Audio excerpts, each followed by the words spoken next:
They're very optimistic. Now we have 900. They put some back, but 900. If you're talking about two, now one of the sides has been essentially wiped out, but nobody knows who the other side is. But I do. You know who it is? Turkey. Okay, Turkey's the one behind it. He's a very smart guy. They've wanted it for thousands of years, and he got it. And those people that went in are controlled by Turkey, and that's okay. It's another way to fight. But no, I don't think that I want to have our soldiers killed. But I don't think that will happen now anyway because the one side's been decimated. Mr. President, I want to ask you a question about the drones. Are you concerned about more unrest in that region, or do you think it will calm? Well, nobody knows what the final outcome is going to be in the region. You know, nobody knows who really the final. I believe it's Turkey, and I think Turkey is very smart. He's a very smart guy, and he's very tough. But Turkey did an unfriendly takeover without a lot of lives being lost. I can say that Assad was a butcher. What he did to children. You remember I attacked him with the 58 missiles, unbelievable missiles coming from ships 700 miles away, and every one of them hit their target. But I did that. That was the red line in the sand. Obama drew it, and then he refused to honor what he did. He said, if anybody goes across the red line, and Assad killed many more children after that, and Obama did nothing, but I did. I hit him with a lot of missiles. In fact, President Xi was sitting here the night he was in that dining room having chocolate cake. Remember the famous chocolate cake? But and that's when I explained what we were doing as the missiles were shot. And it was amazing as to precision because every one of those missiles hit its target from a long distance away. Had President Obama drawn the line and where it meant something, you wouldn't have even had Russia there. But in the end, I never understood why Russia went there. They were not getting very much out of it. But now their time is taken up with Ukraine, and we'd like to get them to stop on Ukraine, and Ukraine stop also. And if we don't have it, we're going to have to rebuild it, and it'll cost double what it cost years ago, and that's hundreds of millions of dollars that you're talking about. We had that election. If it were an honorable election, we wouldn't have had any of the problems that we're talking about right now. Putin would have never got it. Based on your understanding of office, you said that you could make that deal before you take office. Do you still think you could make that deal? I'm going to try. Will you ask Putin to give up Assad? Well, I hadn't thought of it. I think we have to get on with our lives. We'll have to see what happens. But right now, Syria has a lot of, there's a lot of indefinites. Nobody knows what's going to happen with Syria. But I think Turkey is going to hold the key to Syria, actually. I don't think you've heard that from anybody else, but I've been pretty good at predicting. I want to thank you all, and we're going to make America great again. Thank you very much. Thank you very much.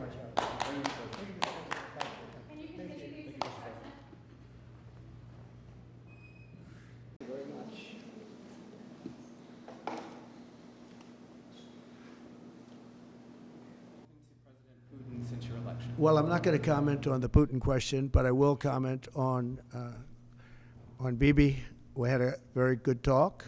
We discussed what is going to happen, and I'll be very available on January 20th, and we'll see. As you know, I gave warning that if these hostages aren't back home by that date, all hell's going to break out, and very strong. But we generally just discussed, I asked him, where are things? Mike Waltz they're doing a great job, by the way. Everybody is very happy. I think he's doing a fantastic job. But he was very much involved in the call. But it was a recap call more than anything else. I'm sure you might have one or two. I'd be shocked if you didn't. I'd be very impressed. Can you also, just going back to my initial question about the Middle East, you said that your conversation with Prime Minister Netanyahu was kind of a review. Did you repeat We just had a very good conversation. And, the real conversations will start on the 20th. But we had a really good conversation. And I think we're going to be in a good place in the Middle East. I think the Middle East will be in a good place. I think actually more difficult is going to be the Russia-Ukraine situation. I see that as more difficult. When you say there will be I don't think they should have allowed missiles to be shot 200 miles into Russia. I think that was a bad thing. And that brought the Koreans in, North Korea, another man I get along with very well. I'm the only one that does. But that did a lot of bad things. I don't think that should have been allowed. Not when there's a possibility, and certainly not just weeks before I take over. Why would they do that without asking me what I thought? I wouldn't have had them do that. I think that was a big mistake they made. Will you reverse that decision when you're in office? To let those I might, yeah. missiles be I thought it was a very stupid thing to do. And when you Do you have any reaction to just one Duke last one on Cross? this. When you say that there will be hell to pay if the hostages are not released before January 20th, what does that mean? Well, they're going to have to determine what that means. But it means it won't be pleasant. Mr. President, It's not going to be pleasant, yeah? In 39 years, there's been nothing like it. It's been the biggest increase. Small business owners gave it a 41% jump. It's the biggest jump that we've had in 39 years. To follow up on the Time magazine interview, can I ask, just clearly, do you believe there's a connection between vaccines and autism? Do you believe there's a link? Well, I don't look. Right now, you have some very brilliant people looking at it. I had dinner the other night with the head of Pfizer, the head of Eli Lilly, and RFK, as you know, and Oz. And we had, and other people within the administration that are involved, in the medical. And we're looking to find out, if you look at autism, so 30 years ago I've heard numbers of like 1 in 200,000, 1 in 100,000. And now I'm hearing numbers of 1 in 100. So something's wrong. There's something wrong. And we're going to find out about it. What about the president? Can I get your... Can I follow up on Robert Kennedy? He's on the Hill today. He's meeting with senators. What do you say to people who are worried that his views on vaccines will translate into policies that will make their kids less safe? No, I think he's going to be much less radical than you would think. I think he's got a very open mind, or I wouldn't have put him there. He's going to be very much less radical. But there are problems. I mean, we don't do as well as a lot of other nations, and those nations use nothing. And we're going to find out what those problems are. And we had the head of the industry also. So all companies were represented. And you know what came out of that meeting is that we're paying far too much, because we're paying much more than other countries. And we have laws that make it impossible to reduce. And we have a thing called the middleman. You know the middleman, right? The horrible middleman that makes more money, frankly, than the drug companies, and they don't do anything except they're a middleman. We're going to knock out the middleman. I'm going to be very unpopular after that statement. Mr. President, I don't know who these middlemen are, but they are rich as hell. And we're going to knock out the middlemen. We're going to get drug costs down at levels that nobody has ever seen before. And that really, I tell you, we spent more time talking about that with Bobby and with the executives and Oz, all of them. We spent more time talking about that than anything else. Can I ask a follow-up? Thanks, President Trump. What about the polio vaccine?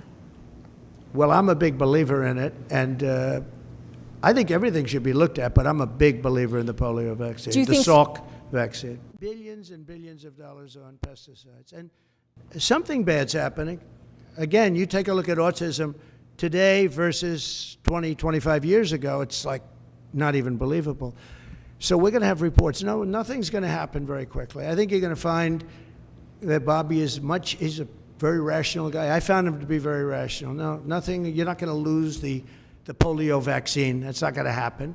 How do you plan to stop the ban on TikTok next month? We'll take a look at TikTok. You know, I have a warm spot in my heart for TikTok because I won youth by 34 points. And there are those that say that TikTok had something to do with that. Now, Joe Rogan did, and some of the other people that were recommended by my son Barron, he knew names. I said, who is that? Tell me, who's that? Dad, you gotta be kidding. I can't believe you don't know. And I did those interviews, and it was actually sort of cute. Do you want to know the truth? But we did them, and that had an impact. But TikTok had an impact, and so we're taking a look at it. But, you know, we won youth. Republicans are always 30 points down in youth. I don't know why, but we ended up finishing. There was one poll that showed us down about 30. We were 35 or 36 points up with young people. So I have a little bit of a warm spot in my heart, I'll be honest. Yes, President. President. Are you Since your election. Well, I'm not going to comment on the Putin question, but I will comment on Bibi. We had a very good talk. We discussed what is going to happen, and I'll be very available on January 20th, and we'll see. As you know, I gave warning that if these hostages aren't back home by that date, all hell's going to break out, and very strong. But we generally just discussed, I asked him, where are things? Mike Waltz they're doing a great job, by the way. Everybody is very happy. I think he's doing a fantastic job. But he was very much involved in the call. But it was a recap call more than anything else. I'm sure you might have one or two. I'd be shocked if you didn't. I'd be very impressed. Can you also, just going back to my initial question about the Middle East, you said that your conversation with Prime Minister Netanyahu was kind of a review. Did you repeat We just had threat? a very good conversation. And, you know, the real conversations will start on the 20th. But we had a really good conversation, and I think we're going to be in a good place in the Middle East. I think the Middle East will be in a good place. I think actually more difficult is going to be the Russia-Ukraine situation. I see that as more difficult. When you say there will be I don't think they should have allowed missiles to be shot 200 miles into Russia. I think that was a bad thing. And that brought the Koreans in, North Korea, another man I get along with very well. I'm the only one that does. But that did a lot of bad things. I don't think that should have been allowed. Not when there's a possibility, and certainly not just weeks before I take over. Why would they do that without asking me what I thought? I wouldn't have had them do that. I think that was a big mistake they made. Will you reverse that decision when you're in office? To let those I might, yeah. missiles be I thought it was a very stupid thing to do. And when you Do say you have any that- reaction just to one Duke last one on Cross? this. When you say that there will be hell to pay if the hostages are not released before January 20th, what does that mean? Well, they're going to have to determine what that means. But it means it won't be pleasant. Mr. President, It's given not, your going house to, it's not going to be pleasant, yeah? In 39 years, there's been nothing like it. It's been the biggest increase. Small business owners gave it a 41% jump. It's the biggest jump that we've had in 39 years. Thank you very much. Now, you need fair elections, you need borders, and you need a fair press. And the press is, no, I see others. I have a few others that I'm doing. I'm going to, as an example, I'm doing this not because I want to. I'm doing this because I feel I have an obligation to. The fact that Mexico helped us with their military, they kept people out. And then she brought it down very smartly to 4, a couple of weeks before, and everyone said, wow, that's amazing. He's only up by 4 points. Then she brought it down to where I was down by 3 or 4, whatever number she used. And that was the Des Moines Register, and it was their parent. And in my opinion, it was fraud, and it was election interference. You know, she's gotten me right always. She's a very good pollster. She knows what she was doing. And she then quit before. And we'll probably be filing a major lawsuit against them today or tomorrow. We're filing one on 60 Minutes, you know about that, where they took Kamala's answer, which was a crazy answer, a horrible answer, and they took the whole answer out and they replaced it with something else she said later on in the interview, which wasn't a great answer, but it wasn't like the first one. The first was grossly incompetent. It was weird. And that was fraud and election interference by their news magazine, a big part of CBS News. So as you know, we're involved in that one. We're involved in one which has been going on for a while and very successfully against Bob Woodward, where he didn't quote me properly from the tapes. And then on top of everything else, he sold the tapes, which he wasn't allowed to do. He could only use them for reporting purposes, not for sale purposes. And he admits that.